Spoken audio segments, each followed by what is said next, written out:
على منکری فضائلہم وغاصبی حقوقہم من الآن إلى قیام یوم الدین اما بعد فقد قال رسول اللہ صلی اللہ علیہ وآلہ وسلم من مات ولم يعرف امام زمانہ فقد مات میتۃ جاہلیہ۔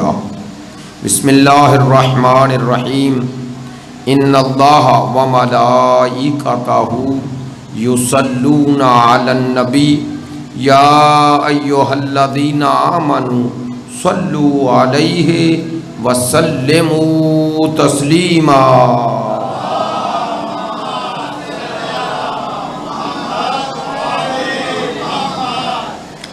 آپ تمام حاضرین کی صحت اور سلامتی کے لیے، مقامات مقدسہ کی حفاظت کے لیے، مجاہدین اسلام اور مدافعین حرم اہل بیت کی کامیابی اور کامرانی کے لیے، دشمنان دین یزیدیت، ناصبیت، خارجیت کی نیستی اور نابودی کے لیے، تعجیل ظہور امام زمان کے لیے، ہمارے ملک کے استحکام کے لیے، مریضوں کی شفا یابی کے لیے، آپ کی اس مجلس میں شرکت کی قبولیت کے لیے، علماء کرام، مراج عظام، عزاداران سید الشہداء، ماتمداران مظلوم کربلا، محبین اہل بیت کی توفیقات خیر میں اضافے کے لیے، ان تمام دعاؤں میں آپ کی دعائیں شامل کرتے ہوئے سب دعاؤں کی قبولیت کے لیے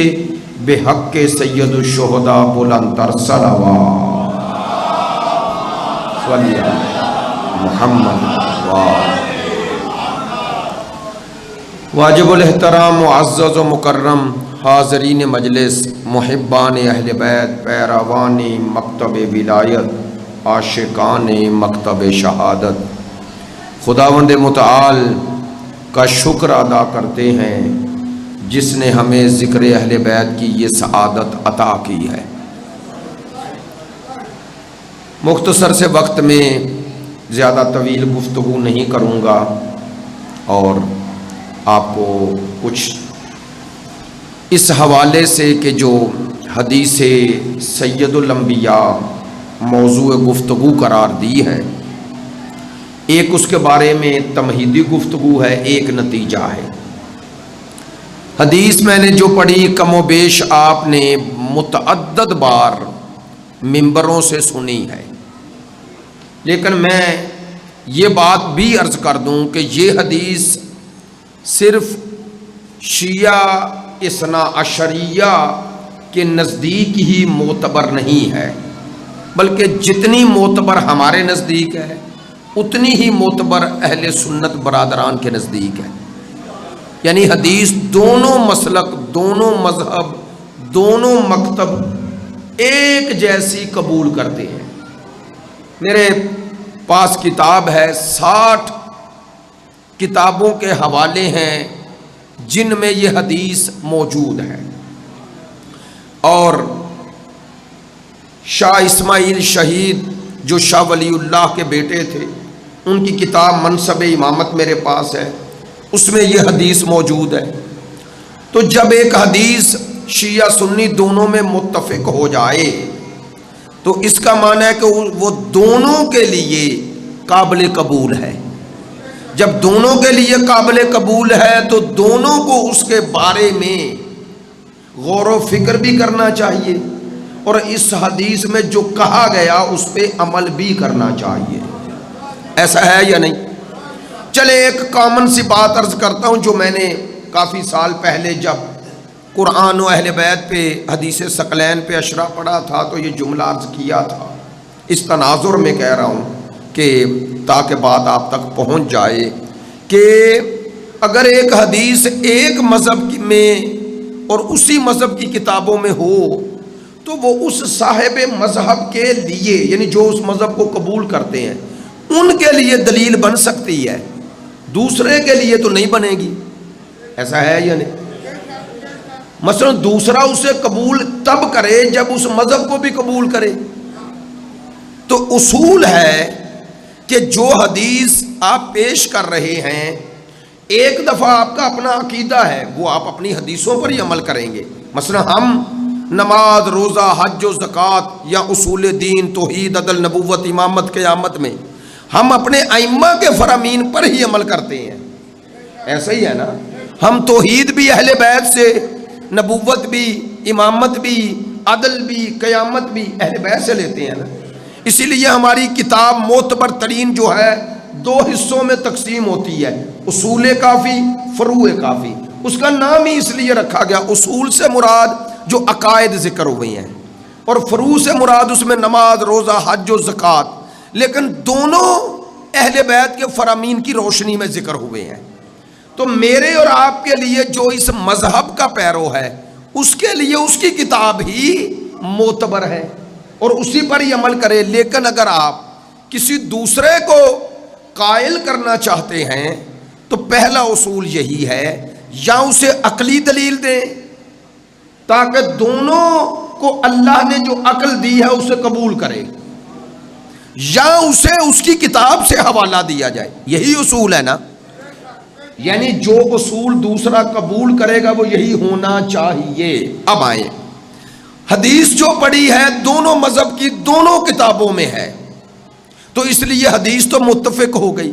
اب آئیں اس حدیث میں سرکار دو عالم نے کہا کیا ہے، فرمایا کیا ہے، ذرا سنیے گا. آپ حدیث سن چکے لیکن ایک پہلو نئے انشاءاللہ کچھ بیان کرنے کی کوشش کرتا ہوں. سرکار نے فرمایا مم ماتا، پہلا لفظ یہ مم ماتا اکثر حدیثوں پر آیا ہے. مم ماتا علی حب آل محمد ماتا شہیدہ، ہے نا؟ مم ماتا علی بغض آل محمد ماتا کافرہ، سرکار کی حدیث ہے.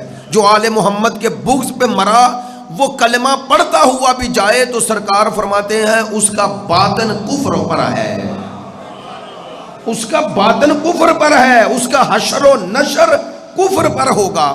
تو اب توجہ فرمائیں، میں اب 5 سال سے آپ سے، تو اس کے علاوہ بھی مجلسیں، تو انشاءاللہ یہاں آپ کا اپنے ساتھ مزاج ملا لیا ہے، اور اب آپ کو پتہ بھی ہے میرے مزاج کا کہ میں گفتگو جب کرتا ہوں تو کوشش ہوتی ہے گفتگو کروں، خطابت نہ کروں. خطابت میں اور گفتگو میں فرق ہوتا ہے.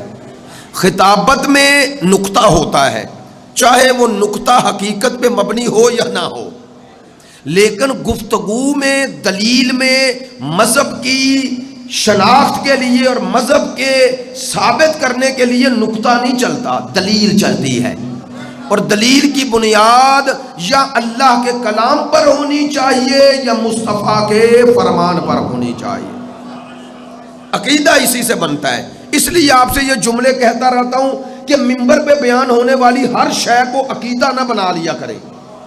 میں نے کچھ کہہ دیا ہے، منبر پہ خطابت کرنے والا کا بعض اوقات خطابت ہے، وہ اپنی خطابت کرنا چاہتا ہے، لیکن یاد رکھیں خطیب میں اور جو مذہب کے لیے درد رکھتا ہے اس میں فرق ہے. خطیب کو اس سے غرض ہے میری تقریر ایسی ہو کہ اٹھوں اور جاؤں تو لوگ کہیں کہ ہن بس کر گیا ہے. یہ ہے خطابت، چاہے اس کا نتیجہ کچھ نکلے نہ نکلے، معذرت چاہتا ہوں، نکلے نہ نکلے، وہ خطابت ہے. لیکن دین اور علم کیا ہے کہ آپ کو مزہ آئے نہ آئے، لیکن آپ کہیں جی آج مجھے اپنے مکتب کی اس حدیث معصوم کی شناخت ہو گئی، میں نے ایک حدیث سن لی، میں نے اس حدیث کا یہ معنی سمجھ لیا. یہ جو آپ نے سمجھ لیا ہے نا، اسی کا نام معرفت ہے. معرفت کہتے ہی اسے ہے کہ دین کے بارے میں آپ کا شعور بڑھتا جائے، شعور بڑھتا جائے، شعور بڑھتا جائے، آپ کو دین کی حقیقت کا پتہ چلتا جائے. مجھے یاد ہے میں ایک دفعہ چکوال میں پڑھنے گیا، اب یہ بات اور تناظر میں کر رہا ہوں. وہاں ایک ہمارے مرحوم ہو گئے سید صابر حسین شاہ صاحب، انہوں نے بڑی پیاری بات کہی. انہوں نے کہا قبلہ دیکھیں کچھ چیزیں کچھ مجموعوں میں معلوم شدہ ہوتی ہیں، ان کو بیان کرنا تو مجمع کو بھی پتہ ہے وہی ہے اور وہی بیان کر رہے ہیں، تو کوئی مزہ نہیں ہے۔ ہاں معرفت یہ ہے کہ آپ اسی شے کو اس سے بلند لے جائیں۔ مثلا انسان نماز پڑھ رہا ہے تو یہ نمازی تو ہے، داڑھی رکھ لی، داڑھی بھی رکھی ہوئی ہے، میں نہیں کہتا تبلیغ کرنی چاہیے، لیکن کچھ لوگوں کی یہ ذمہ داری ہے کہ جو نماز پڑھ رہا ہے اسے نماز کی تعلیم کے ساتھ ساتھ نماز کے اسرار و رموز بتائے۔ اسرار و رموز کا معنی کر دوں، نماز کا باطن سمجھائے تاکہ اس کی بندگی میں روح پیدا ہو جائے، بندگی میں روح پیدا ہو جائے۔ اب آئیں آپ تک، یہ چہلم کے عنوان سے مجلس ہے، چاہتا ہوں اس کے نام نامی سے مجلس ہو جائے جو وارث ہے اس چہلم کا۔ ایسے ہی ہے نا، ہماری عزاداریوں کا وارث ہمارا آقا و مولا ہے نا، ایسا ہی ہے۔ چلیں میرے ساتھ رہنا ہے، میں نے طویل گفتگو نہیں کرنی، ایک حصہ آج بیان کر دوں گا، کل انشاءاللہ دوسرے عنوان سے کچھ کہوں گا۔ سرکار کی حدیث کا پہلا جملہ من ماتا، جو مر گیا، ولم یعرف امام زمانہ، ایک ایک جملے پہ توجہ، جو مر گیا اور اس نے، کس نے؟ مرنے والے نے، اپنے زمانے کے امام۔ یہ ہے جو جملہ سرکار کی حدیث میں ہے جسے سمجھنا ہے۔ سرکار فرما رہے ہیں جو مر گیا، جو مر گیا یعنی جہاں بھی مرے اور جو بھی مرے۔ فرمایا نہ مرنے والے کی جگہ دیکھنا کس جگہ مر رہا ہے۔ جملہ اور آسان کر دوں، سرکار نے فرمایا جہاں بھی مرے، چاہے کربلا میں مرے، میں پہلے ادھر سے شروع ہوتا ہوں، چاہے کربلا میں مرے، چاہے نجف میں مرے، چاہے قم میں مرے، چاہے مشہد میں مرے، چاہے کاظمین میں مرے، چاہے مدینے میں مرے، چاہے مکے میں مرے، سرکار نے فرمایا یہ نہ دیکھنا کس جگہ مر رہا ہے، یہ دیکھنا میں کیا کہہ رہا ہوں۔ من ماتا، جو مر گیا، ولم یعرف امام زمانہ، جس نے اپنے زمانے کے امام کی نہ پہچانا، میں لفظ جاننا نہیں کہہ رہا، پہچاننا کہہ رہا ہوں۔ چلو جملے کا ترجمہ ویسے ہی کر دیتا ہوں، جو مر گیا اور اس نے اپنے زمانے کے امام کی معرفت حاصل نہ کی۔ میں حکم نہیں لگا رہا، سرکار فیصلہ سنا رہے ہیں۔ پیچھے سرکار نے کہہ دیا جو مر گیا، آگے بتایا کس حال میں مرا، فرمایا اپنے زمانے کے امام کی معرفت کے بغیر مرا۔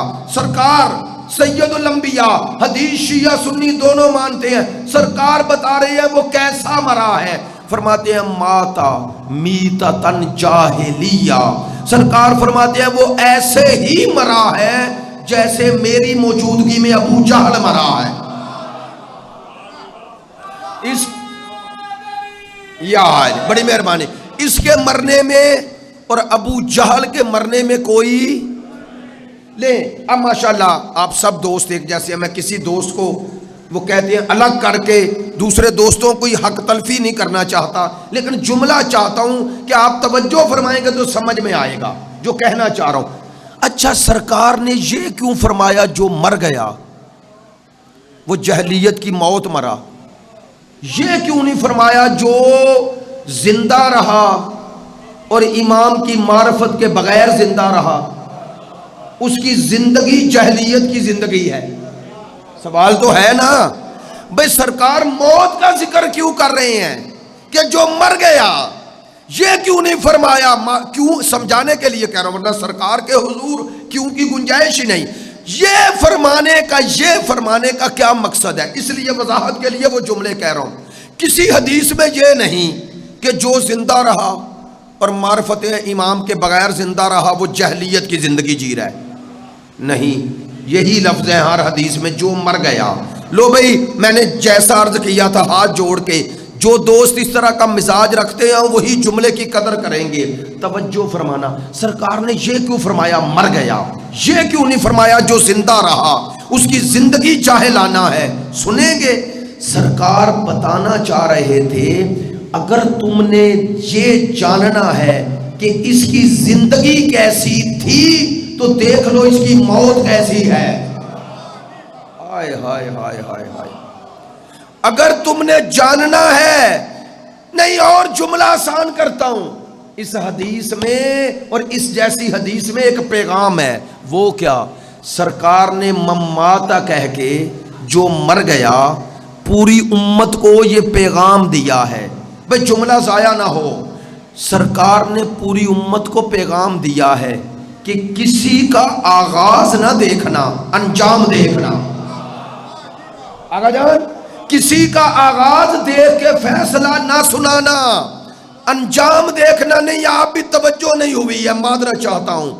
وہ شیعہ کو جسے منوانا ہے کسی نے منوا لے، لیکن شرط یہ ہے ہم آغاز نہیں دیکھیں گے، انجام دیکھیں گے۔ آپ نے توجہ فرمائی ہے؟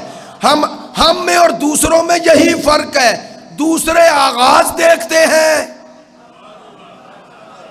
نہیں، اور مجھے لگ رہا ہے جملہ جیسے چاہ رہا ہوں نہیں پہنچا تو اب لفظ کہہ دیتا ہوں، کسی کی دل آزاری مقصود نہیں، لفظ کہہ رہا ہوں۔ دوسرے دیکھتے ہیں کون ایمان لایا، ہم دیکھتے ہیں کون ایمان پہ مرا۔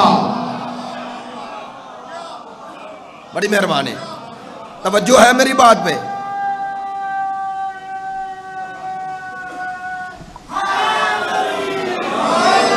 بھئی ایسا ہے یا نہیں؟ ہم لوگ دیکھتے ہیں کون کون دائرہ دین میں آیا۔ سن لینا جملہ، اور آپ سب کے لیے بھی ایک درس ہے اور میرے لیے بھی، اور ایک آپ تک پیغام بھی ہے شیعت کا۔ لوگ یہ دیکھتے ہیں کہ کون کون دائرہ دین میں آیا، ہم کہتے ہیں دائرہ دین میں آنا کمال نہیں، دین پہ رہ کے مر جانا کمال ہے۔ ہائے ہائے ہائے ہائے، ایسا ہی ہے۔ لو آپ ماشاءاللہ جس محبت سے سماعت فرما رہے ہیں، جملہ اس سے بھی بڑا کہہ رہا ہوں، خدا کی قسم کسی کا بھی، اب جملہ دوسرے پہلو سے کہہ رہا ہوں، کسی کا آغاز دیکھ کر اس کا فیصلہ نہ سنانا۔ ممکن ہے کسی کا آغاز اچھا ہو انجام برا ہو، اور الٹ بھی ہے، کسی کا آغاز برا ہو انجام اچھا ہو جائے۔ دونوں جملے کہہ دوں، خدا کی قسم کچھ تھے جن کا آغاز اچھا تھا، انجام برا ہو گیا نا، اور حر کا آغاز برا تھا۔ ہائے ہائے ہائے، بڑی مہربانی۔ تو پتہ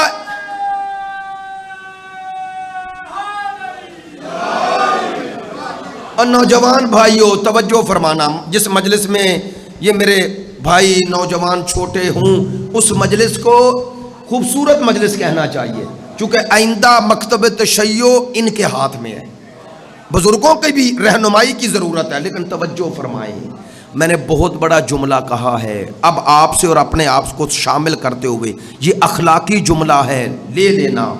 سرکار کیا فرما رہے تھے؟ مماتا، جو مر گیا، کیا آپ فرمانا چاہ رہے ہیں؟ سرکار فرما رہے ہیں عاقبت پہ نظر رکھنا، نہیں توجہ ہوئی، انجام، میری طرح متوجہ رہے، انجام پہ نظر رکھنا۔ سرکار ہم سب کو، بھئی توجہ رہے، سرکار ہم سب کو، میرا خیال ہے پنکھا آ رہا ہے، اس میں ایک صلوات پڑھ دیں، تھوڑا پنکھا آگے کر لیں تاکہ بار بار آپ کو ڈسٹرب نہ کرے، کوئی اٹھ کے کر لیں۔ اچھا ٹھیک ہے، ایک صلوات پڑھیں بلند آواز سے۔ اب آپ کے لیے ایک پیغام دے رہا ہوں، سرکار نے مماتا کہہ کے ہم سب کو متوجہ کیا، کیا بعض اوقات انسان، بھئی توجہ یار، بڑی خوبصورت بات ہے، بعض اوقات انسان کسی ماحول میں آ کے نا، کسی خاص ماحول میں آ کے 1 منٹ لگتا ہے کسی نظریے کو قبول کرنے پہ، آپ میری بات کی تائید کرو گے۔ بعض اوقات انسان کے جو وجود ہے نا، اللہ نے جو بنایا ہے، یہ ایک جیسا نہیں، بعض اوقات ایک اچھے ماحول میں گیا اچھا ہو گیا، اس ماحول سے نکلا برا ہو گیا، ایسا ہے یا نہیں؟ اسی لیے کہا گیا ہے کہ اپنی زندگی میں دوست بناتے ہوئے سوچو، نہیں توجہ ہوئی، نوجوان بھائیوں توجہ فرمانا، دوست کا انسان کی زندگی میں، بلکہ جملہ بدل دوں، انسان کی عاقبت میں، انسان کی آخرت میں، انسان کے انجام میں، اب یہ لفظ تو آسان ہو گئے نا، عاقبت کا معنی بھی آپ سمجھتے ہیں، انجام، انسان کی زندگی میں دوست کا بڑا کردار ہے۔ ایسے نہیں کہہ رہا، قرآنی دلیل دیتا ہوں، قرآنی دلیل۔ خداوند متعال قرآن میں یہ آیت درج کر رہا ہے کہ یوم یعض الظالم علی یدیہ، خدا فرماتا ہے قیامت کے دن ظالم یعنی گناہگار اپنے ہاتھ کاٹے گا۔ کیا معنی اس کا؟ حسرت سے عذاب دیکھے گا، اپنا انجام دیکھے گا تو ہاتھ کاٹے گا۔ اور پتہ قرآن ہے، قرآن کہہ رہا ہے وہ کیا کہے گا، یوم یعض الظالم علی یدیہ فیقول لیتنی ما لیتنی فلانا خلیلا، اور کہے گا کاش میں نے فلاں شخص کو اپنا دوست نہ بنایا ہوتا۔ نہیں توجہ، میں اپنے تجربے کی بنیاد پہ کہہ رہا ہوں، سمر بھائی مجھ سے چھوٹے ہیں، جو دوست بزرگ بھی تائید فرمائیں گے، جو ہمارے ہم عمر ہیں وہ بھی تائید فرمائیں گے، اکثر لوگ نوجوان اچھے تھے، دوستی ہوئی تو راہ سے ہٹ گئے، ہوا یا نہیں؟ میں نشے کی عادت، جائیں 80% نشئی سے پوچھیں، وہ کہے گا فلاں دوست نے لگایا، اس کے پاس چلے جائیں وہ کہے گا فلاں دوست نے، نہیں یار ایسا ہے یا نہیں؟ تو دوست کا کردار ہوتا ہے، کردار ہوتا ہے۔ یہ انسان جس محفل میں بیٹھتا ہے اس محفل میں کچھ نہ کچھ لیتا ہے۔ حضرت عیسیٰ علیہ السلام نے فرمایا تھا، حضرت عیسیٰ علیہ السلام نے، انہوں نے فرمایا میرے بھائی موسیٰ نے کہا تھا گناہ نہ کرنا، میں کہتا ہوں گناہ کے قریب نہ جانا۔ لوگوں نے دیکھا، حواریوں نے کہا عیسیٰ یا ابن مریم ذرا وضاحت فرمائیں، حضرت عیسیٰ نے کہا خوبصورت وضاحت فرمائی، فرمانے لگے کہ بعض اوقات انسان گناہ کرتا نہیں لیکن گناہ کا ماحول اس کی روح پہ اثرات چھوڑتا ہے اور انسان کی معنویت نیچے آ جاتی ہے۔ پھر حضرت عیسیٰ نے مثال دی، فرماتے ہیں بعض اوقات آگ جل رہی ہوتی ہے، انسان کا ہاتھ آگ میں چلا گیا تو جل گیا نا، تو یہ تو جل گیا، گناہ کرنے کا یہ معنی کہ آگ میں اپنے آپ کو ڈال لیا۔ حضرت عیسیٰ نے فرمایا بعض اوقات انسان آگ میں ہاتھ تو نہیں لگاتا لیکن وہ گناہ کی آگ کی مثال اس آگ سے دی، فرمایا آگ جل رہی ہو نا تو دھواں اٹھتا ہے، تو دھواں جس کے پاس جائے اس کی آنکھوں میں پڑے تو آنکھیں کھلتی نہیں، ایسے یہ تو آگ کا اثر تو ہوا نا، آگ کا نہیں دھوئیں کا اثر ہے، تو دھواں کس کی وجہ سے ہے؟ آگ کی۔ بس حضرت عیسیٰ نے فرمایا بعض اوقات تم گناہ کرو گے نہیں لیکن گناہ والے ماحول میں چلے جاؤ تو تمہاری روح آلودہ ہو جائے گی، تمہاری نماز میں، تمہارے خوف خدا میں، تمہارا مجلسوں میں جا کے وہ اثر نہیں ہوگا دل پہ۔ یار آپ کو میں نے محرم میں بھی یہ جملہ اگر عرض کیا ہو تو معذرت چاہتا ہوں، آپ کو وہ واقعہ یاد ہے گناہ کا اثر کتنا ہوتا ہے؟ اب میں اگلا جملہ کہہ رہا ہوں، گناہ سے بھی بڑا ایک جرم ہے جو ابھی ذکر کرنے لگا ہوں، اور اپنی طرف سے نہیں، میرے ساتھ رہنا، میں نے باتیں رات کے 9:30 اس طرح کی شروع کر لی لیکن آپ متوجہ ہیں اس لیے کہہ رہا ہوں، توجہ فرمائیں گے جو بات کہنا چاہ رہا ہوں۔ آپ کو پتا ہے، علماء سے بھی سنا ہوگا کہ کربلا میں روز عاشور یعنی 10ویں محرم کے دن امام حسین علیہ السلام نے 3 خطبے دیے، تو یہ تینوں خطبے کن کو دیے؟ بولے یزیدیوں کو، انہیں مخاطب کیا نا، خطبے کا معنی انہیں مخاطب کیا۔ تیسرا خطبہ جب امام حسین دے رہے تھے نا تو یزیدی سامنے تالیاں بجانے لگے، تالیاں بجانے لگے، تو تالیاں بجانا دلیل تھی کہ ہم آپ کی بات نہیں سنیں گے ہی نہیں، ماننا تو دور کی بات، سنتے ہی نہیں، تالیاں بندہ بجا رہا تو سنے گا کیسے؟ امام حسین بلا تشبیہ خیمے میں آئے، بی بی کی نظر پڑی ثانی زہرا کی، اب وہ حسین شناس ہے بی بی، آپ متوجہ ہیں، ابھی اگر مجلس میں شور برپا ہو جائے نا، تھوڑا سا شور ہوتا ہے، مومنین بعض اوقات مجالس میں جاتے ہیں، یہ ایک کامن شے ہے، خواتین کا شور ہوتا ہے۔ اب معلوم نہیں، مجھے آج تک معلوم نہیں ہوا کہ خواتین بھی مجلس سنتی ہیں یا نہیں۔ میں تو جہاں گیا ہوں شور ہی سنا ہے، کوئی بھی پڑھنے والا ہو، کوئی بھی ذاکر ہو عالم ہو، پتہ نہیں آتی کیوں ہے، اگر سننی ہی نہیں ہے تو توجہ فرمائیں گے، یہ کامن شہر ہے قبلہ، جتھے گئے ہیں یہی ملے ہے۔ یہاں بندوں نے اہتمام کر کے عورتوں کو دور بٹھایا ہے تاکہ جان چھوٹی رہے، توجہ فرمائیں گے۔ تو میری جو بات آپ تک پہنچنی چاہیے وہ یہ ہے، امام حسین خطبے دے رہے ہیں اور سامنے والے تالیاں بجا رہے ہیں۔ امام آئے خیمے میں، بس سننا معذرت چاہتا ہوں جو بات میرے منہ سے نکل گئی، بات بڑی سنجیدہ ہے، آپ نے اسی پہلو پہ رہنا ہے، اسی مزاج میں رہنا ہے۔ بی بی کی نظر پڑی، بھائی کو دیکھا، چہرے پہ غم کے آثار تھے، بات ہی نہیں سن رہے، سنیں گے۔ کہا بھیا جب یہ نہیں مان رہے تو بار بار خطبے کیوں دے رہے ہیں، سنیں گے۔ جو ابھی درد سے باتیں مولانا سمر صاحب کر رہے تھے اور کہہ رہے تھے، ہمیں بھی پڑھنا آتا ہے، ہمیں بھی پتہ ہوتا ہے کہ بعد میں لوگ کہیں گے مجلس کس نے کیا پڑھ دی اور کیا باتیں، ہمیں پتہ ہے، ہم اسی دنیا میں رہتے ہیں، اور ایسا بھی نہیں کہ خطابت کر نہیں سکتے، ہر طرح کی خطابت آتی ہے الحمدللہ۔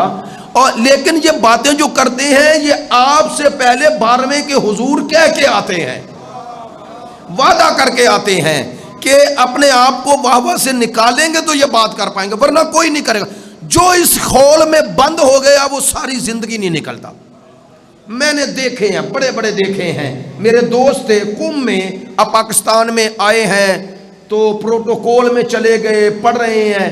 ابھی پرسوں ترسوں ہی میرے والد صاحب کے لیے وہ دوست نے مجھ سے افسوس کے لیے فون کیا، تو میں ان سے کہہ رہا تھا کہ تھوڑا سا آپ بھی نکلیں پروٹوکول اور ان چیزوں سے، لوگوں کو کچھ تبلیغ یہ چیزیں۔ میں نے کہا یاد ہے قم میں آپ کہتے تھے کہ قبلہ ممبر کی یہ حالت یہ حالت یہ حالت، تو چلے چھوڑیں۔ اب جیسے ہی ثانیہ زہرا نے دیکھا، پوچھا بھیا جب سن نہیں رہے تو کیوں بار بار خطبے دے رہے ہیں؟ سنیں گے حسین کا جواب، ہاتھ جوڑ کے کہہ رہا ہوں ضائع نہ کرنا جملہ۔ میرے مولا نے کہا بہن میں نہیں چاہتا مجھے قتل کر کے جہنمی بن جائیں۔ آپ نے توجہ فرمائی ہے؟ شاہ جی درد ہے، کن کا درد؟ لو آپ کے لیے جملہ کہہ رہا ہوں، ہاتھ جوڑ کے، میں مصاحب کی طرف جا تو نہیں رہا لیکن مجلس معنویت پہ ہے، ہر آنکھ میں آنسو ہے، سننا۔ ہاتھ جوڑ کے یہ جملہ کہتا ہوں مولا تجھے دشمنوں کا اتنا خیال ہے تو محبوں سے کتنا پیار ہے، ہائے ہائے ان عزاداروں سے کتنا پیار ہوگا جو تیری خاطر کئی کلومیٹر سفر کرتے ہیں، خواتین کرتی ہیں۔ کتنے عظیم ہیں یہ لوگ۔ نہیں، جو پوائنٹ والا جملہ ہے جو آپ کو اور میں اپنے آپ کو پہلے شامل کر کے کہنا چاہتا ہوں، بی بی نے پوچھ لیا اگلا جملہ بھی، بھیا ذرا مجھے بتائیں ان یزیدیوں پر آپ کی بات کا اثر کیوں نہیں ہو رہا؟ تھا نا سوال، میں گناہگار، خاطی، عاصی، واقعاً ممکن ہے میری زبان میں تاثیر نہ ہو، کسی کو میرا جملہ اس کی شخصیت کے مطابق نہ لگے، ہے حق ہے، آپ کو حق ہے، لیکن اگر حسین کلام کر رہے ہوں، کوئی سوچ سکتا ہے امام کی زبان میں تاثیر نہیں؟ سوچ سکو گے؟ کہنا یہ چاہتا ہوں بعض اوقات ہمارے دلوں پہ تبلیغ کا اثر کیوں نہیں ہوتا، ہاتھ جوڑ کے کہہ رہا ہوں کیوں نہیں ہوتا۔ حسین بتا رہے ہیں، میرے مولا نے بتایا، جب بی بی نے پوچھا نا بھیا آپ کی بات کا ان پہ اثر کیوں نہیں ہو رہا، کہنے لگے میں کیا، نانا بھی آ جائیں تو ان پہ اثر نہیں ہوگا، میں حجت تمام کر رہا ہوں۔ کہا بھیا لیکن بتائیں اثر کیوں نہیں ہو رہا؟ سنیں گے میرے امام حسین نے کیا فرمایا؟ فرمایا فی بطونہم حرام، ان کے شکموں میں حرام ہے، رزق حرام۔ رزق حرام اتنا اثر کرتا ہے کہ انسان امام کا کلام سن کر بھی، تو حسین ابن علی میں اور 12ویں میں کوئی فرق ہے؟ میرے یار میرے ساتھ بولو تو صحیح، وہ آنے والا بھی حسین ہے نا۔ ہاتھ جوڑ کے اپنے آپ کو پہلے شامل کر کے کہہ رہا ہوں، اگر وہاں یہ صورتحال تھی، نہ خدا کرے ہم بھی ایسے نہ ہو جائیں، میں جملہ کہہ رہا ہوں ممبر سے، اگر آپ کو، اور نوجوانوں آپ سے کہہ رہا ہوں، اگر آپ کا بزرگ باپ ہو، دادا ہو، چچا ہو یا کوئی عالم دین ہو، نصیحت کرے، ہاتھ جوڑ کے محسوس نہ کرنا. اگر ہمیں محسوس ہو نا ہمیں اس کی بات اچھی نہیں لگ رہی تو یہ نہ سمجھا کرو اس کی بات بری ہے، سمجھا کرو کہ ہمارا اندر آلودہ ہو گیا ہے. ورنہ باپ خیر خواہ نہیں ہوگا تو کون ہوگا، دادا نہیں ہوگا تو کون ہوگا، بزرگ گھر کا نہیں ہوگا تو کون ہوگا.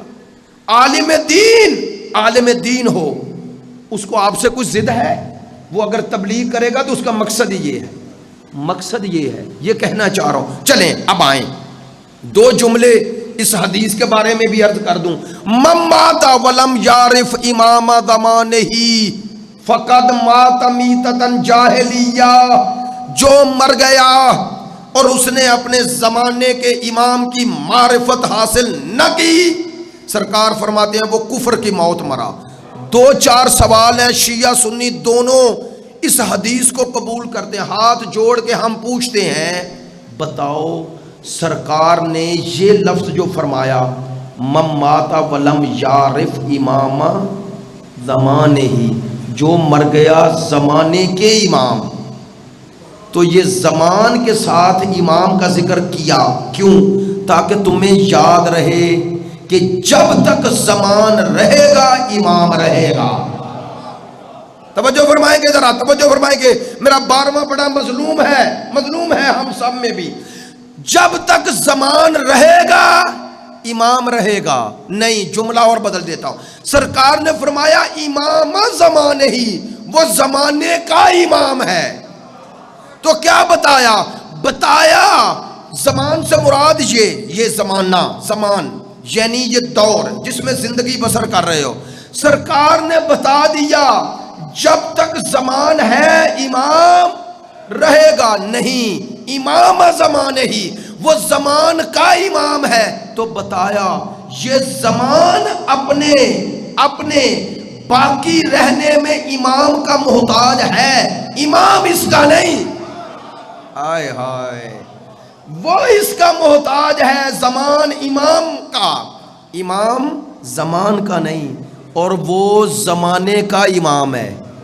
کہہ دوں جملہ، ذرا مشکل باتیں ہیں، ایک دو دفعہ سنیں گے عادی ہوتے جائیں گے. وہ زمان کا امام ہے یعنی کیا؟ یعنی اللہ نے اسے زمانے پر امام بنایا ہے، اسی لیے تو زمان اس پر اثر نہیں کرتا، وہ زمان کا امام ہے. اچھا، یہ حدیث سرکار فرما رہے تھے تو صحابہ کو سنائی، بولتے آئے، صحابہ سے ہم تک پہنچی. تو مؤدبانہ سوال ہے، سرکار نے جب یہ حدیث بیان فرمائی تو آگے نتیجہ بھی بتا دیا کہ جو اس زمانے کے امام کی معرفت کے بغیر مرا وہ کفر کی موت مرا. آسان سا سوال ہے، کوئی غصہ نہ کرے. یہ امام جس کی معرفت کے بغیر مرنے والا کفر کی موت مرتا ہے، بتاؤ یہ لوگوں کا بنایا ہے یا اللہ کا بنایا ہے؟ بے سوال ہے یا نہیں؟ یہ لوگوں کا بنایا ہوگا یا اللہ کا بنایا ہوگا؟ یہ کیسے ہو سکتا ہے؟ جسے ہم خود بنائیں اس کے انکار سے کافر ہو جائیں. بس سرکار بتا رہے تھے جس امام کی معرفت کے بغیر مرنے والا ظاہری کلمہ بھی پڑھے حقیقت دین سے نکل جاتا ہے. فرمایا وہ تم نہیں بناؤ گے، وہ اللہ کا بنایا ہے. تو آؤ، آج کی مجلس سمیٹ رہا ہوں، پہلے سے آخری تک جانا ہے، لیکن ایک جملے میں یا رسول اللہ ہمیں اس امام کی معرفت کروا کے جائیں جو اللہ کا بنایا ہے. سرکار نے فرمایا اس کی معرفت اپنے گھر میں نہیں کرواؤں گا، اس کی معرفت مسجد نبوی میں بھی نہیں کرواؤں گا، اس کی معرفت تمہیں میدان میں کرواؤں گا. اور میدان بھی ایسا کہ ایسا مجمع نہ کسی نبی کو ملا ہوگا اور نہ ایسے مجمع کو ایسا نبی ملا ہوگا. تو سرکار نے اس امام کی معرفت کروائی یا نہیں؟ پلانوں کا منبر بنا کر میں آپ کو پتہ ہے ہر دفعہ کوشش کرتا ہوں نیا پہلو ذکر نکل آئے اور بات پہنچ جائے. بھئی غدیر میں سرکار نے امام زمان کی شناخت کروائی. اب آپ کہیں گے امام زمان تو یہ ہے، تو اس زمان کا امام تو علی تھے نا، تھے یا نہیں؟ لو آپ نے بچپن سے سنا، ایسا ہی ہے اور حقیقت بھی ایسی ہے کہ جیسے ہی اللہ کا حکم آیا یا ایھا الرسول بلغ ما انزل الیک من ربک، اے رسول پہنچاؤ.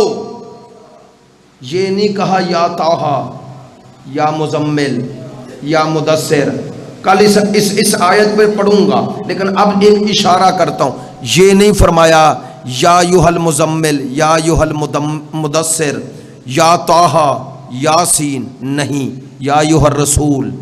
کیوں؟ آیت قرآن کی آیت میں ہدایت ہے. یار میرے ساتھ رہنا. آج رسول کو لقب نہیں دیے، منصب سے پکارا. آپ نے توجہ فرمائی ہے، رسول منصب ہے، منصب سے کیوں پکارا؟ تاکہ قیامت تک ہر مسلمان کو پتا چل جائے آج جو کچھ کہا جائے گا اس کے پیچھے لقب نہیں، منصب ہے. آج جو بھی کہا جائے گا وہ محمد ابن عبداللہ نہیں کہیں گے، وہ محمد رسول اللہ کہیں گے. بڑی مہربانی، بہت شکریہ، جزاک اللہ. توجہ فرمائیں، دو جملے توجہ فرمائیں. مناسبت سے نعرہ ہو تو اچھا ہوتا ہے. میری بات سنیں جو میں کہنا چاہ رہا ہوں. یا ایھا الرسول، سرکار کو جیسے ہی حکم آیا. لو ایک جملہ اور کہہ دیتا ہوں، ہے ذرا عام فہم نہیں لیکن علمی ہے. قبلہ یا ایھا النبی بھی نہیں کہا، رسول کہا. دونوں میں فرق ہے، دونوں منصب، نبوت بھی رسالت بھی. آج نبی نہیں کہا. کیوں؟ چونکہ نبی اسے کہتے ہیں جو پیغام لے، رسول اسے کہتے ہیں جو پیغام دے. آج پیغام لینا نہیں ہے، آج پیغام دینا ہے. جو نبی پیغام، جو جہد پیغام لینے کی ہے وہ نبوت ہے، جو پہنچانے کی ہے وہ رسالت ہے. سننا کیوں میں نے کہا آج پیغام آ نہیں رہا، پہنچایا جا رہا ہے. آیت میں موجود ہے سورہ مائدہ کی آیت نمبر 67. آج پیغام پہنچانا ہے. دلیل بلغ ما انزل الیک من ربک، پہنچاؤ وہ جو نازل ہو چکا. اس کا معنی غدیر میں پہنچایا ہے، غدیر میں پیغام آیا نہیں. تو آیا کہاں ہے؟ بات سمیٹ رہا ہوں، آیا کہاں ہے؟ آؤ لے چلوں. کہاں یہ پیغام آیا؟ لو بھئی آج ممبر سے کہہ رہا ہوں اور اپنی بات نہیں کر رہا. ہمارے مذہب کے بہت بڑے عالم جنہوں نے ہمارے مذہب کی بنیادی کتابیں لکھی، شیخ محمد رضا مظفر رحمت اللہ علیہ، ان کی کتاب ہے عقائد امامیہ. بڑا پیارا جملہ ہے، نقطہ نہیں جملہ کہہ رہا ہوں، دلیل دے رہا ہوں. وہ کہتے ہیں کہ اگر کوئی آپ سے سوال کرے کہ مولا کائنات کو سرکار نے اپنا نائب، وصی، وارث، خلیفہ کب بنایا، تو کہتے ہیں کبھی نہ کہنا غدیر میں. توجہ کرنا، وہ کہتے ہیں کبھی نہ کہنا غدیر میں بنایا. تو پھر خود ہی کہتے ہیں اگر کوئی پوچھے کہاں بنایا، جملے ان کے دہرا رہا ہوں. وہ کہتے ہیں جس دن سے مصطفیٰ کی رسالت کا اعلان ہوا اسی مجمع میں اسی دن علی کی خلافت و وراثت و وصایت کا اعلان ہوا. دلیل ایک جملے میں. واقعہ آپ کے بچوں کو بھی یاد ہے جب مصطفیٰ نے پہلی دعوت بلائی. قرآن کہہ رہا ہے وَأَنذِرْ عَشِيرَتَكَ الْأَقْرَبِينَ، اے میرا حبیب اپنے خاندان میں انہیں ڈراؤ. اقربین، اقربین ایسے لکھا جاتا ہے، الف قاف رے بے، یہ ہوتا ہے اقرب. یہ نون لگا دو تو اقربین. میں نے یہ کیوں کہا؟ ایسے ہی نہیں جملہ کا، آپ کو مزہ آئے گا. ایک علمی نکتہ ہے کہ بلا یہ مجھے استاد محترم شیخ کرامت علی عمرانی صاحب نے سنایا. کہتے ہیں کہ مفتی جعفر حسین صاحب کہتے ہیں گجرانوالہ میں ایک اکٹھا اجتماع ہوا شیعہ سنی کا. اس میں مولانا احسان علی ظہیر بھی تھے. یہ گجرانوالہ کا ہے احسان علی ظہیر. کہتے ہیں یہ بھی تھے، مفتی صاحب بھی تھے اور بھی علماء تھے سننا. تو احسان علی ظہیر کی جب باری آئی تقریر کرنے کی، مفتی صاحب نے کرنی تھی گفتگو بعد میں، تو وہ کہنے لگا مفتی صاحب آپ رسول کے قریبی اور قریبیوں کا ذکر کرتے ہیں، اور بھی تو قریبی ہیں، اقرب ہیں، ان کا بھی ذکر کرو۔ اب یہ جملہ سمجھانے کے لیے یہ وضاحت کرنا ضروری ہے۔ عربی میں ایک اقرب لکھا جاتا ہے الف کاف رے پے، ذہن میں آ گیا، الف پہلے اقرب۔ ایک عین سے اقرب لکھا جاتا ہے، عین کاف رے پے۔ یار سننا میں تھکا نہیں رہا، جملہ بڑا لطیف ہے۔ عین سے اقرب اور الف سے اقرب، بڑا اقرب ہی جاتا ہے، معنی ایک نہیں۔ اگر الف سے اقرب ہو تو اس کا معنی ہے قریبی، عین سے اقرب ہو تو اس کا معنی ہے بچھو۔ سمجھ میں آ گیا؟ عین سے اقرب ہو تو کیا معنی ہے؟ بچھو، اور الف سے اقرب ہو تو قریبی۔ اب مفتی صاحب کا وہ عالمانہ اور لطیفانہ جملہ سمجھے آئے، اور آتے ہی کہتے ہیں احسان علی ظہیر میرا بیٹا ہے۔ آپ کو پتہ بڑی لطافت سے بات کرتے ہیں، کہتے ہیں میں اسے روکتا نہیں، یہ درست کہہ رہا ہے کہ رسول کے اقرب تھے، لیکن فرق کرے، کچھ عین سے تھے کچھ الف سے تھے۔ آپ نے توجہ فرمائی ہے؟ انہوں نے فرمایا ہم بھی مانتے ہیں کچھ عین سے تھے کچھ الف سے تھے، کچھ حقیقت میں قریبی تھے، کچھ قریبیوں کی شکل میں بچھو تھے۔ بھائی نہیں، اب ابو لہب بچھو تھا یا نہیں؟ بھائی اس کی فطرت میں بچھو پن ہے نا، ابو لہب بچھو تھا یا نہیں؟ تو کہہ سکتا ہوں ابو لہب عین سے اقرب ہے، ابو طالب الف سے اقرب ہے۔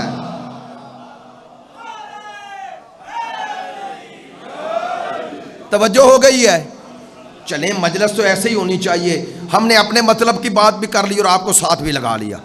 میں نے مجلس کی ابتدا میں جو کہنا تھا وہ کہہ لیا، اب توجہ فرمائیں گے۔ تو وَأَنذِرْ عَشِيرَتَكَ الْأَقْرَبِينَ، اپنے قریبیوں کو ڈراؤ۔ ذہن میں ہے شیخ محمد رضا مظفر صاحب کی دلیل دے رہا ہوں، وہ کہتے ہیں مولا کائنات کی وصایت، وراثت، خلافت، ولایت کا اعلان کس دن ہوا؟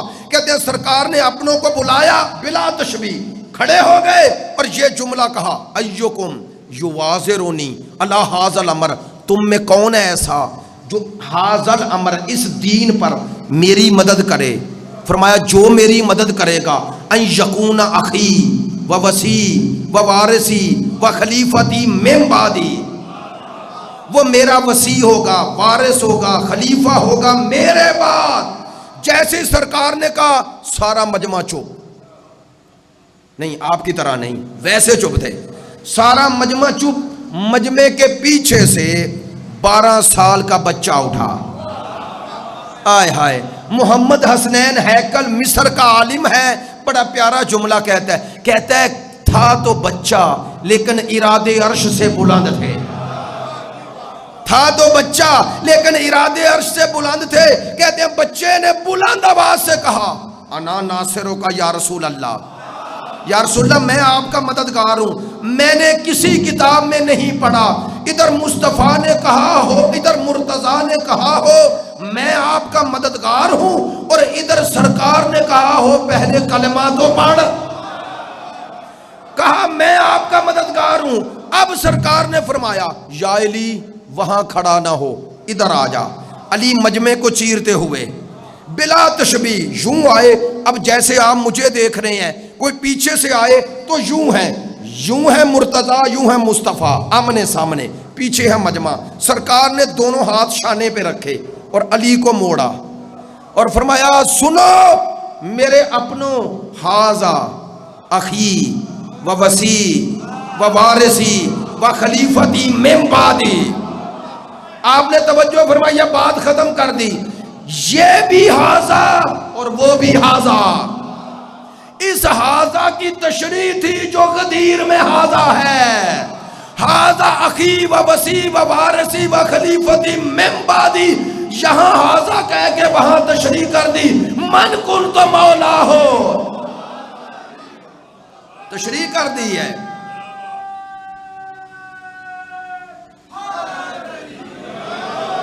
توجہ ہے میری بات پہ؟ میرا خیال ہے آپ نے پورے مجمع میں نعرے کے لیے ایک ہی بندہ رکھا ہوا ہے. اللہ معاف کرے.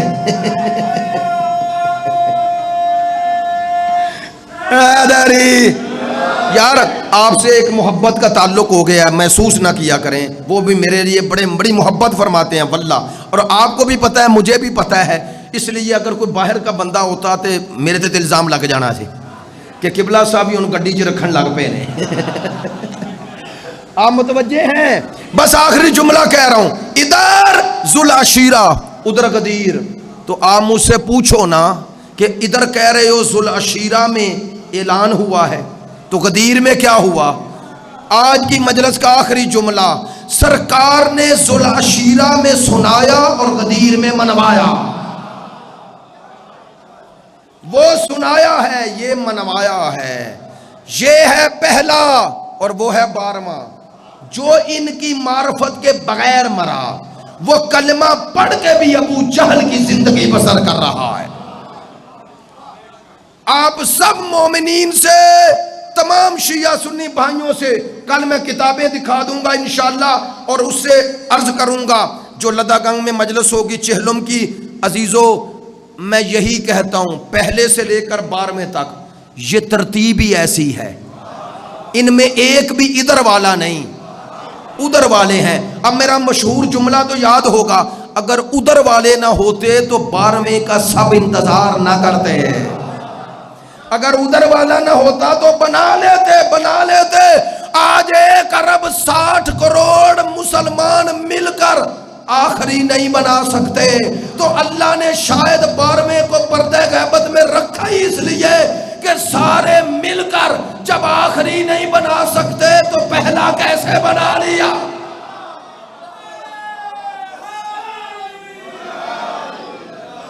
جب آخری بنانے کی اجازت نہیں ہے اور ہمارے پاس اختیار نہیں ہے تو پہلا کیسے بنا لیا. لو بھئی آپ لطف لیں گے، آپ کی محبت کی وجہ سے جملہ بڑھا دیتا ہوں، لیکن نہیں، اب واقعی آخری جملہ کہہ رہا ہوں. شاید اسی لیے آخری بھی کعبے سے آ رہا ہے. آخری کعبے سے آ رہا ہے، پہلا کعبے میں آیا ہے. آخری کعبے سے آ رہا ہے، پہلا کعبے میں آیا ہے. اللہ نے کہا لوگوں اس کے آنے سے پہلے ترتیب درست کر لو. ترتیب درست کر لو. سارے شیعہ سنی بھائی مل کر ترتیب درست کر لو. اور آپ 12ویں آقا کا انتظار کر رہے ہیں. انتظار کا معنی کہ آپ کا عقیدہ اس معنی میں دوسروں سے الگ ہے. کیا ہے آپ کا عقیدہ؟ یہ ہے کہ وہ آ گئے. آگے سے مراد ان کی ولادت بسعادت ہو گئی، پردہ غیبت میں ہے. یہی ہے نا؟ تو میں جملہ آخری کہوں تاکہ یہ حصہ بھی میرا ضمیر ملامت نہ کرے. میں نے اکثر باتیں آپ سے سخت بھی کی لیکن آپ نے محبت سے سماعت فرمائی اور الحمدللہ جس طرح چاہتا تھا بات پہنچ گئی.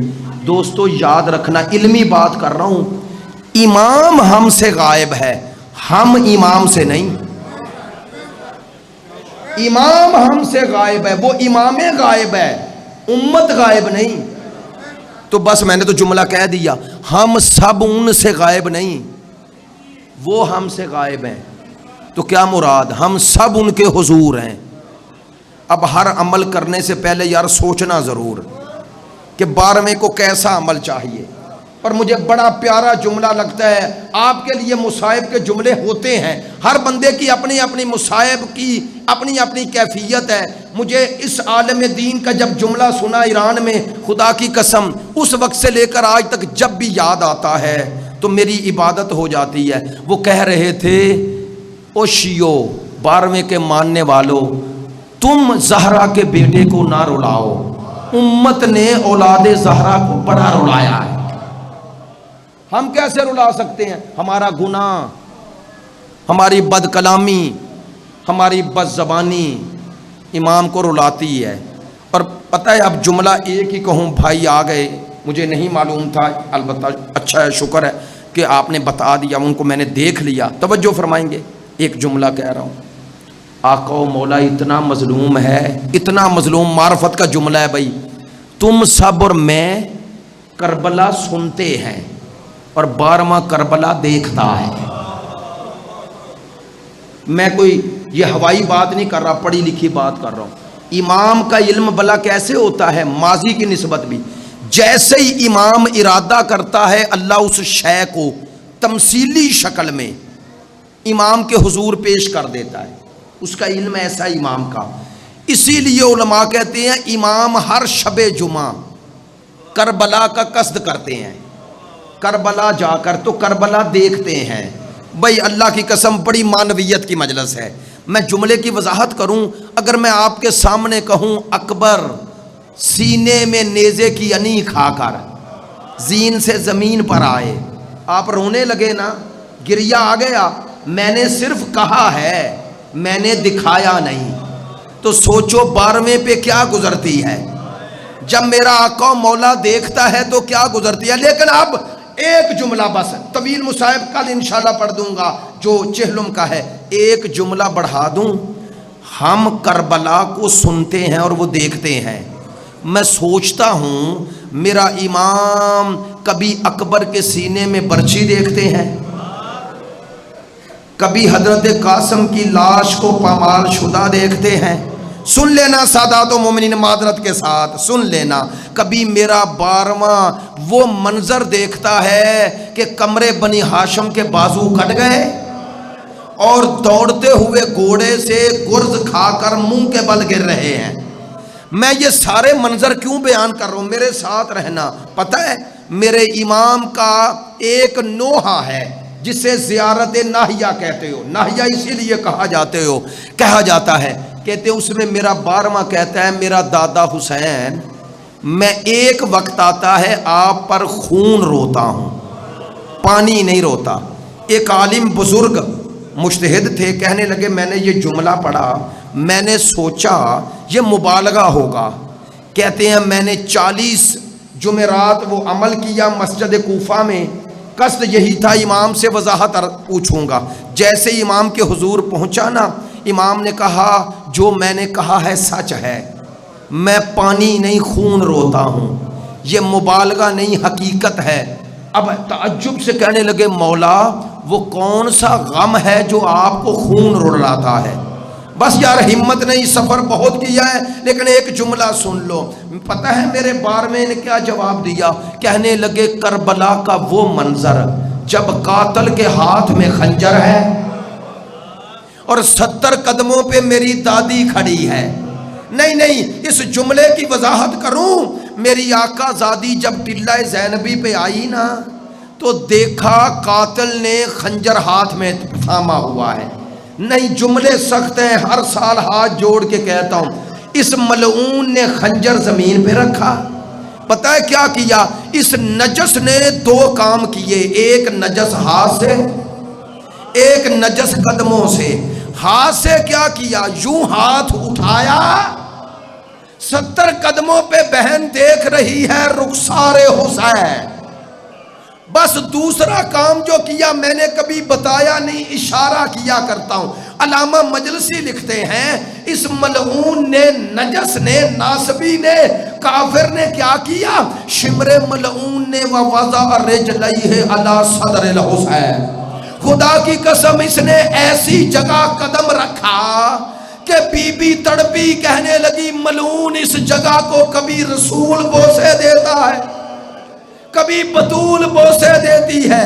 میں کہتا ہوں مولا آپ نے یہ منظر تو بیان کر دیا اور یہ بھی بتا دیا یہ منظر مجھے خون رلاتا ہے۔ مولا اگر آپ کو دن میں اپنے دادا پہ ہونے والا ظلم خون رلاتا ہے، اللہ جانے شام غریبہ، اللہ جانے شام غریبہ وہ منظر آپ کیسے دیکھتے ہوں گے جب شمر کے ہاتھ میں نیزہ ہے۔ میں ایسے ہی نہیں پڑھ رہا، علامہ تقی شاہ صاحب کی زبان سے سنا، کہتے ہیں جب شام غریبہ ساری بیبیاں اکٹھی ہو گئی تو میرے مولا حسین کی بیٹی حضرت فاطمہ کبریٰ نہیں نظر آئی، بی بی دوڑ کے خیموں میں آئی۔ کیا منظر دیکھا؟ حضرت فاطمہ کبریٰ نے اپنا سر زانوؤں میں دیا ہوا ہے اور اپنے ہاتھ الٹے کر کے سر پہ رکھے ہوئے ہیں اور بی بی رو رہی ہے۔ اتنے میں بی بی کے شانے پر ہاتھ آیا، بی بی دیکھ نہیں رہی تھی، پتہ ہے کیا کہا؟ حضرت فاطمہ کبریٰ نے اسی حال میں کہا مجھے ہاتھ نہ لگانا، میں حسین کی بیٹی ہوں۔ بس ایک آواز کانوں میں آئی، کہا بیٹی گھبرا نہیں، میں تیری پھوپھی آ گئی۔ اب بی بی نے پھر بھی سر نہیں اٹھایا۔ آقا صاحب بیان کر رہے تھے اسی حال میں حضرت فاطمہ کبریٰ نے کہا پھوپھی مجھے چادر دو، پھوپھی مجھے چادر دو، بس احمد ختم، مجھے چادر دو۔ کیا آواز آئی؟ بیٹی تو نے چادر تو مانگ لی، اب مجھے دے، ایک دفعہ مجھے دیکھ پھر چادر مانگ لینا۔ جناب فاطمہ کبریٰ روایت کرتی ہے حسین کی بیٹی، کہتی ہے سر اٹھایا، پھوپھی کے چہرے پہ نظر پڑی۔ اب کہوں جملہ، جیسے ہی چہرے پہ نظر پڑی بی بی روئی اور کہنے لگی پھوپھی اماں تیرا سر کیوں زخمی ہے؟ کہا ملعون نیزے مارتا رہا، میں نے اس وقت تک چادر نہیں چھوڑی جب تک میرا سر